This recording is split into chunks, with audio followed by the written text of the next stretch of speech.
Module 3, Relational Summary Lecture GSP1, Solar Cities.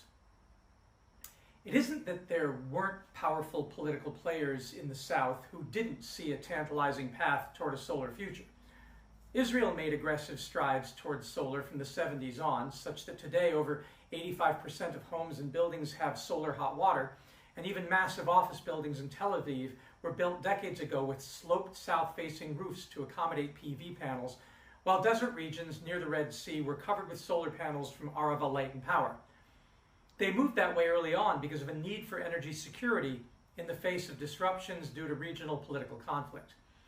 But the rest of the region was never given such permission, as George Clooney's character observes in the political thriller Syriana, when the crown prince of one of the rich Gulf countries is taken out by a CIA missile shortly after announcing that his country would get off of oil and lead a solar revolution in the Middle East. These aren't wholly works of fiction. All you have to do is compare the ecological and political maps of the world, the implications of all the cities that have abundant sunshine becoming solar cities is a game over deal. A game over deal not just for climate change, but also for the fossil fuel powers that fueled it. The geopolitical implications are staggering, given the staggering amount of solar energy available, not just in direct electromagnetic rays of sunshine. We're talking about up to 173,000 terawatts a day, 10 times the entire global demand for energy. But all its derivatives, from wind to water to biomass and garbage-derived biogas. This module explores why all that pollution-free energy is gone and continues to go to waste, and why the politics of the sunlight-saturated global south holds the key to reversing global warming. Australia was one of the leaders of the Solar Cities movement back in 2007, just a year after I registered my own NGO called Solar Cities in Egypt. Wikipedia states, Solar Cities is an innovative $97 million demonstration program designed to promote solar power, smart meters, energy conservation, and new approaches to electricity pricing to provide a sustainable energy future in urban locations throughout Australia. There's also a Solar Cities initiative in Europe that mayors are asked to sign up for. All of these act as demonstration projects and incentives to make our cities independent of fossil fuels. In my case, my not-for-profit Solar Cities started when I was living in Cairo, Egypt as a PhD student in urban planning. I was building solar hot water systems and biodigesters with the urban poor on a USAID small infrastructure grant. The goal was to educate people in the slums to the possibility of using the abundant sunshine that Egypt is blessed with to make their polluted, congested part of the city better. And once we realized how easy it really was to build our own solar thermal systems and biogas systems and to install photovoltaic and small urban wind generators, we thought, wow, every city can and should be a solar city. This isn't rocket science. And once we realized how easy it really was to build our own solar thermal systems and biogas systems and to install photovoltaic and small urban wind generators, we thought, wow, every city can and should be a solar city. This isn't rocket science. So my friends from the Coptic Christian Zabaleen trash recycling community and my friends from the old Islamic craftsman community formed the NGO Solar Cities. The name we chose was a translation of the Arabic Mudan Shams, which itself was the plural form of a translation from the Greek Heliopolis, or City of the Sun, which was the part of Cairo I had first lived in before I moved into the slums, named by the Greeks for the ancient part of Egypt where the pharaohs worshipped the sun god Ra. It seemed appropriate because we could reference the legendary Heliopolis. Helios means sun and polis means city, and entreat people to join the movement to power our cities by sunshine once again, particularly in the south where cities are bathed in sun. The problem has been that the urban phenomenon as we now know it has a decidedly northern bias. Ever since the rise of industrial giants like large London, with what Blake called its dark satanic mills, bleak, gray, smoke-filled, rat-infested cities congested with cold, crowded tenements run by Dickensian slumlords, there's been an almost implicit assumption that this is what all cities must look like. The explicit and implicit northeastern bias has infected policy all over the world, and I've watched it over my lifetime. When I was in high school, I wrote 2 research papers that changed my view of the world. The first was called Poseidon's Last Stand, submitted to my biology teacher in 1978 after I started taking scuba diving trips from New York to the Caribbean. I noticed that the waters and the reefs I loved so much were increasingly being polluted. In Bermuda, where I was diving on shipwrecks, after the dive on the beach, my feet were always getting covered in tar from the oil spills we'd been reading about in the newspapers that had traveled for miles and miles and washed ashore in these otherwise idyllic places. It was a mess to clean up, and I had to ask myself, why are we shipping oil all over the planet? And how can it ever be done safely given how often ships wreck? We were diving on shipwrecks after all. Later, exploring alternatives to oil right after the 3 Mile Island meltdown in 1979 when I was a junior, I wrote a research paper called Atom in Eden, in which I studied the work of President Carter's energy advisor, Amory Lovins, whom 31 years later I had the pleasure of being on a panel with at the Aspen Energy Forum. He had concluded then, and explained to me over lunch all those decades later, that the nuclear option was a deadly red herring, promoted for political rather than economic or environmental reasons. This was particularly true for countries bathed in sunlight, like Iran and Egypt and Saudi Arabia, who had begun an aggressive nuclear energy program around the time of our energy forum. Dr. Lovins told me that based on the experience with India and Pakistan, where each country claimed it was only pursuing nuclear power for peaceful electrical purposes, and then violated the Nuclear Non-Proliferation Treaty and promptly built bombs, and based on catastrophic meltdowns that have plagued the US, Russia, and Japan, to say nothing of the potential for terrorists to build dirty bombs from pilfered nuclear waste, there is no way to make atomic power a safe alternative to fossil fuels. And when you find respected scientists like the otherwise laudable GAIA theory originator James Lovelock championing nuclear power as a way out of climate change, you have to read the assumptions his model is based on and ask yourself if you agree with them. For example, Lovelock is quite clear in stating that he prefers nuclear energy to other climate solutions because he believes that although radiation causes cancer and mutations, an increased mutation rate can actually lead to faster evolution. And he believes that the more possibilities there are, the more mutant phenotypes for natural selection to work on, the quicker Gaia can weed out maladapted phenotypes and establish a new normal. Keeping anthropogenic carbon dioxide out of the atmosphere apparently is too much for Gaia to regulate, and he doesn't seem to think governments should be regulating anything. Certainly not economic growth.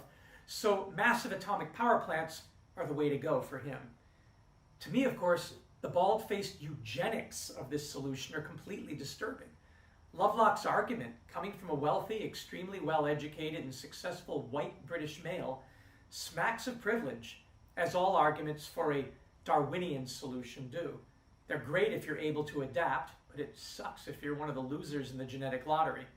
And it smacks of what I call the Northeast blinkered bias, meaning that policies recommended by or made by political actors in the Northeast are constrained by their experience and fail to take into account the climatic realities of other regions.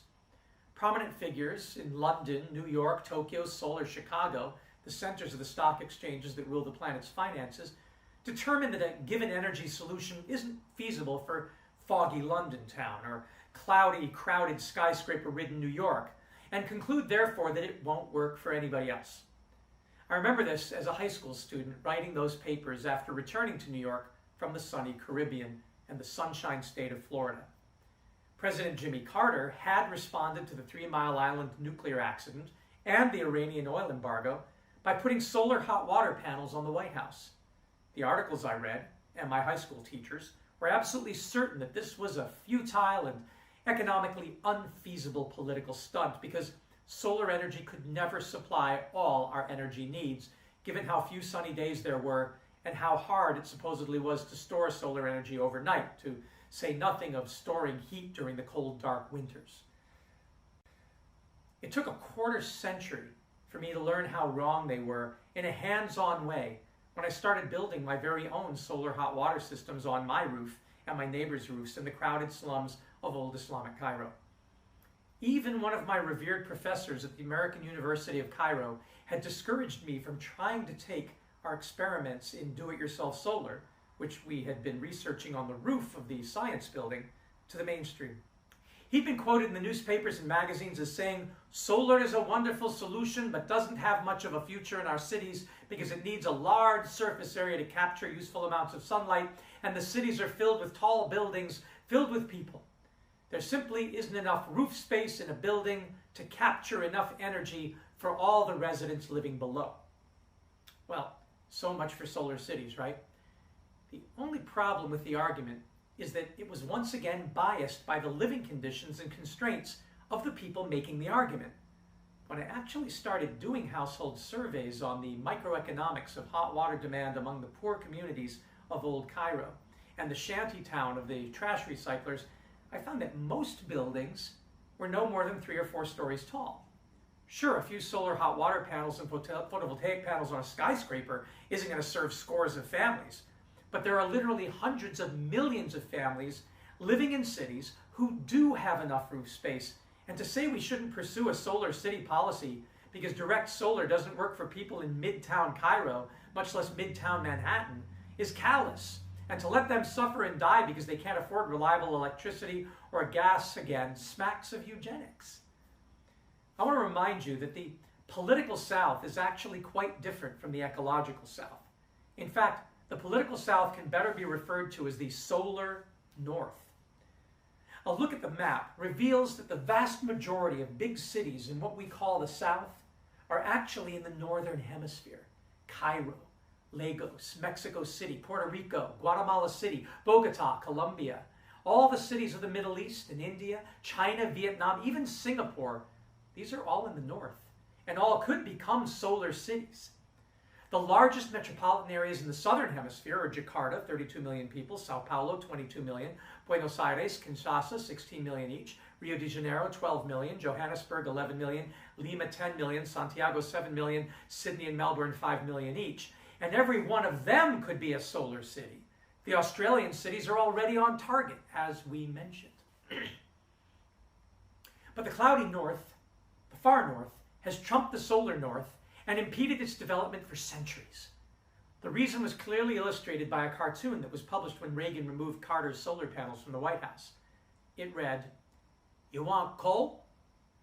We own the mines. You want oil and gas? We own the wells. You want nuclear energy? We own the uranium. You want solar power? We own the... solar power isn't feasible." I'll tell you the number of arguments I had about the feasibility of solar power during that era when I was in high school and in college.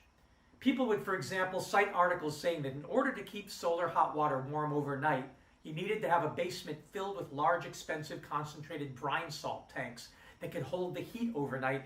Otherwise, you had to take all of your warm showers at the end of the day, just after the sun set. No hot showers in the morning when you were getting ready to go to work. And most of us weren't willing to sacrifice that luxury. That myth, and it was a myth, deterred me from investing in solar hot water until I moved into the slums of Cairo, where the electricity was always being cut and getting gas bottles was a burden.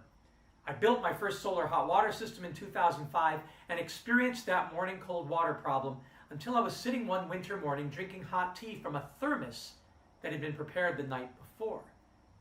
I thought to myself, if the thermos can keep the tea hot overnight, why can't I simply insulate the hot water tank on my roof? It turned out that with strips of 2-inch styrofoam spray foamed onto the outside of the tank, I was able to keep the water warm for a good 16 hours or so. A shower at 8 p.m. would be at scalding 50 degrees Celsius, and in the morning it would be around 40 degrees Celsius, still plenty hot. And that was using a makeshift solution from cheap styrofoam. Obviously, a more expensive tank with a vacuum layer, like a thermos bottle, would hardly lose any heat at all. So where did the misinformation come from? I also learned that I could power almost everything I needed, lights, fans, computer, radio, microwave, with 2 simple 100-watt PV panels and 2 100-amp-hour deep-cycle batteries with a 30-amp charge controller and a 1,000-watt inverter. Back when I was in graduate school and put this system on my roof of my apartment in the year 2000 in LA, I called it the $1,500 solution. Today, the same setup, which takes an hour to get running, costs only about $500. Refrigerators and air conditioners take a larger setup, of course, but for basic needs, the $500 solution works fine, particularly if you're in the southern parts of the solar north. And then there's the home biogas solution, which for about $600 can transform your family's food waste and toilet waste and other organic waste into an hour or two of cooking a day. Again, the experience of Northerners upset that they can't do their biogas cooking in their frigid winters if they keep their digesters outside has biased everybody else against this elegant solution. And the hegemony of the political North over the political South keeps these simple solutions from getting the attention and support they need. When I traveled through India with the India Youth Climate Network in 2009, I witnessed solar hot water and photovoltaics and biogas everywhere and was told there were millions and millions of users. In 2011 and 2012, I was on 2 National Geographic expeditions to the highlands of Nepal, the Hinku and Khumbu trails leading from Lukla to Mount Everest, and the last mile villages in the most remote valleys where my job was to document and get GPS coordinates for all the renewable energy installations used by the Rai and Sherpa peoples. It turned out that the Nepalese government for years had been giving subsidies and support for people all over the country, no matter how remote, to put in solar electric panels and hot water systems and solar cookers and micro-hydro power plants and wind turbines and biodigesters. In fact, I was able to visit the BSP, or Biogas Support Program office in Kathmandu, to learn all about all the projects around the country, and then visit the Clean Cook Stove Alliance office in another part of the city, and then visited Tribhuvan University and Kathmandu University to see their climate solutions. At both universities, I met with students working on improved gasification systems, new designs for locally crafted windmills, and of course my favorite, biogas plants, and experiments in home-scale gas compression so residents can bottle the biogas they make at home for transport. In fact, out at Kathmandu University, they had a massive but modular biodigestion system built of interconnected 10 cubic meter Pusheen concrete systems like the ones we have at Rosebud, built piece by piece over time and added to, instead of having to invest in a single massive plant, which would be too expensive.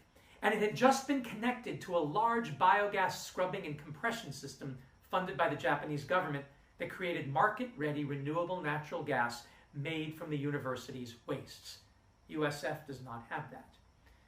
No matter where I went, people not only knew about renewable energy, but were benefiting from it. And we National Geographic explorers joked that when the world ran out of oil, or there was some economic collapse, the safest place to be to lead a comfortable life would be the remote valleys of Nepal.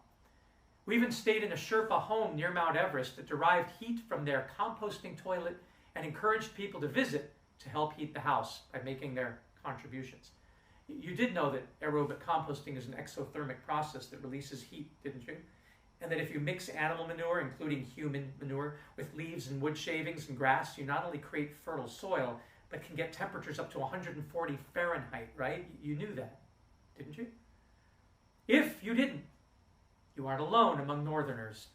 Most of these things are known by people in the political South, the solar South, the ecological South, even if most can't afford them and most don't have government support programs like Nepal. But the stories that are being told, the myths being promulgated for political reasons, predominantly come from the political North.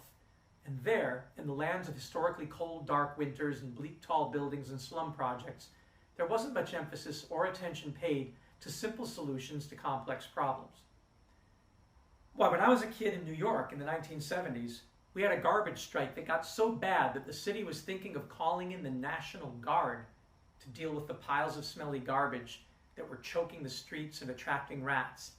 And the rats and the risk of typhoid and other diseases made the nightly news every day and threatened the city with disaster. At the same time, because of a spike in oil prices and a shortage of heating oil, many residents of those bleak, tall buildings literally froze to death in the winter.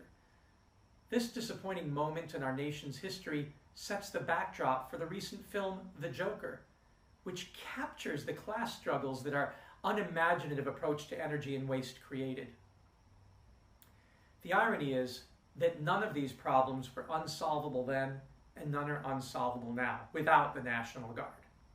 It could have been solved by a solar cities approach, using biodigesters to take care of literally all the organic garbage and ending the rat and smell problem forever, to say nothing of landfill greenhouse gas emissions, which simply don't occur when food waste is eliminated from the waste stream. And by using compost heat and solar heat, passive and active, to keep buildings warm, There would have been no death from cold. None of these are new technologies or ideas. None of them don't work in the north. It's just they require better insulation and design for heat capture and retention. The techniques have been known for centuries. Hell, even the Eskimos knew how to use insulation and body heat to keep igloos warm. But power politics, callous indifference to the comfort and safety of the working classes, the raw pursuit of profit at a steep environmental and social cost, and let's face it, real estate developers being cheap and poorly educated and cutting corners has caused misery for millions. With negative externalities encouraged by irresponsible policies, i.e. make the public pay for pollution and health effects, and perverse subsidies encouraging the use of artificially cheap fossil fuels for everything, there was no incentive to insulate buildings and houses, even though the EPA and government housing agencies had all proved that the simple act of insulation was the single most cost-effective and physically effective way to reduce fossil fuel use and save money. Second was the use of passive solar. The proper use of windows and skylights and deciduous trees alone to promote passive solar heating and cooling could save millions. I'll never forget moving from New York to sunny Los Angeles and calling a company that specialized in passive solar design. This is before the days of easy internet when we still used phones with cords. An old man picked up the phone and I introduced myself as a new teacher of environmental science in the inner city schools who had just come to California, and I wanted to know how I could build a passive solar house. The old man said with a note of despair, You don't even want to try. My business is going bust. No demand, so many bureaucratic hurdles and regulations. The government's killing me. They don't want passive solar. It makes so much sense, but it must be an awful threat to them because nobody in this space can survive. Just give up now before you get hurt.